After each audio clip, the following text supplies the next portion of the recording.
بسم اللہ الرحمن الرحیم۔ سب طرح کی تعریف اللہ ہی کے لیے ہے جو تمام مخلوقات کا پروردگار ہے۔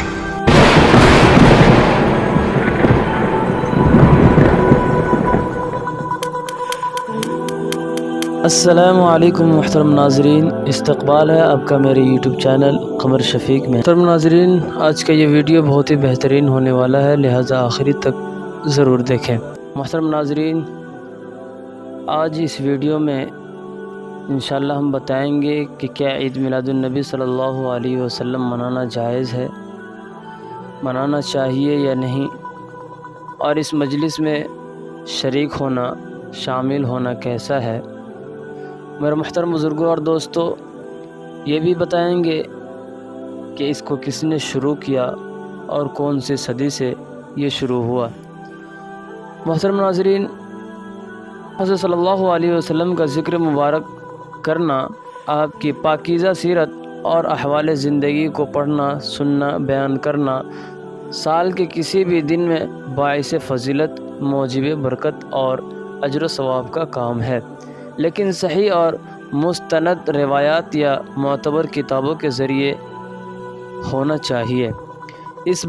اس بابرکت کام کو کسی دن کے ساتھ مخصوص کرنا اور خاص اسی دن میں میلاد کے نام سے محض منعقد کرنا، جس میں غیر مستند روایات سنائی جاتی ہوں، من گھڑت قصے بیان کیے جاتے ہوں جن کا حدیث و سیرت کی کتابوں میں کہیں ذکر نہیں، بے ریش لڑکے غلط سلط نعتیں پڑھتے ہوں، عورتوں مردوں کا مخلوط اجتماع ہوتا ہو، ریلیاں نکالی جاتی ہو، بڑے بڑے لاؤڈ اسپیکر استعمال کیے جاتے ہوں، میوزک اور قوالیاں چلائی جاتی ہوں، ڈھول باجے بم پٹاخے استعمال کیے جاتے ہوں، نہ جانے کس قدر پیسہ ایسے فضول کاموں میں صرف کیا جاتا ہو، بعض جگہ خانہ کعبہ اور نبی صلی اللہ علیہ وسلم کے روضہ اطہر کی شبیہ بنا کر چوکوں اور میدانوں میں رکھ دی جاتی ہیں۔ غور کرنے کی بات ہے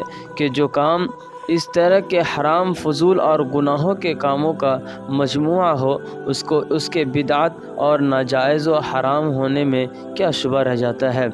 اس لیے علماء اہل سنت والجماعت نے بہت شدت کے ساتھ اس سے منع کیا ہے۔ من جملہ ان بدعتوں کے جن کو لوگوں نے ایجاد کیا، یہ عقیدہ رکھتے ہوئے وہ سب عبادتوں سے بڑی عبادت اور شعائر اسلام کا اظہار ہے، وہ جشن میلاد ہے جو لوگ ربیع الاول کے مہینے میں مناتے ہیں، حالانکہ وہ بہت سی بدعتوں اور حرام باتوں پر مشتمل ہے۔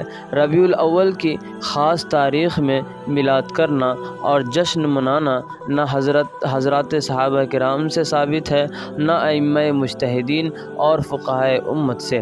اس کا آغاز سن 607